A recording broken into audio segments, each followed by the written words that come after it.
ആരോടും പറയാതെ ഒരു വണ്ടി ഡെലിവറി എടുത്താൽ എങ്ങനെ ഉണ്ടാവും? അടിപൊളിയാവൂലേ? അങ്ങനെ ഒരു ഐക്രോസ് ഡെലിവറി എടുത്ത കഥയാണ് ഇന്ന് ഞാൻ പറയുന്നത്. അതെ, നമ്മളെ ക്രെറ്റ പോയിന്റ് എടുത്ത സമയത്ത് നമ്മളുടെ വലിയ ആഗ്രഹമായിരുന്നു കുറച്ചും കൂടി വലിയ വണ്ടി വാങ്ങിക്കണം എന്നുള്ളത്. അത് സത്യം പറഞ്ഞാൽ ഇത്ര പെട്ടെന്ന് അച്ചീവ് ചെയ്യാൻ പറ്റുന്നുള്ളത് നമ്മൾ സ്വപ്നത്തിൽ പോലും വിചാരിച്ചിട്ടില്ല കേട്ടോ. നമ്മളുടെ ഒരുപാട് കാലത്തെ എഫേർട്ടും ടൈമും ഇൻവെസ്റ്റ് ചെയ്തിട്ടാണ് ഈ ഒരു വണ്ടി വാങ്ങിയിട്ടുള്ളത് എന്നൊക്കെ പറയുന്നത് ഞങ്ങൾക്ക് ആഗ്രഹം ഉണ്ടെന്നുണ്ടെങ്കിലും ഞാൻ അങ്ങനെ പറയുന്നില്ല. കാരണം ഇത് നമ്മളെടുത്ത വണ്ടിയല്ല. ഇവിടെ ഞങ്ങൾക്കൊക്കെ ഒന്ന് സമാധാനമായത്. മാഷാല്ലാ. അപ്പൊ നിങ്ങൾ ചോദിക്കും ഇത് ആരെടുത്തു, ഇത് ആരുടെ വണ്ടിയാന്നുള്ളത്. ഞാൻ പറഞ്ഞുതരാം. അവിടെ ഇവനാ ഇത് വാങ്ങിയത്.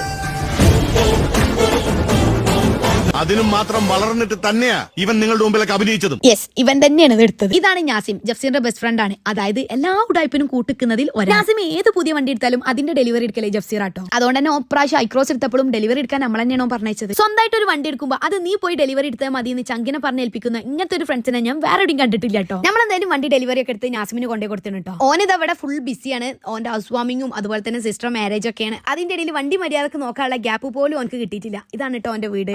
നാളെയാണ് ഹൗസ് വാമിങ്. മഷാല കിടിലൻ അടിപൊളിയായിട്ട് സെറ്റ് ചെയ്തിട്ടുണ്ട്. ഈ വീട്ടിലേക്ക് വേണ്ട കംപ്ലീറ്റ് ഫർണിച്ചർ ഇവർ ചൈനയിൽ നിന്നാണ് ഇമ്പോർട്ട് ചെയ്തിട്ടുള്ളത്.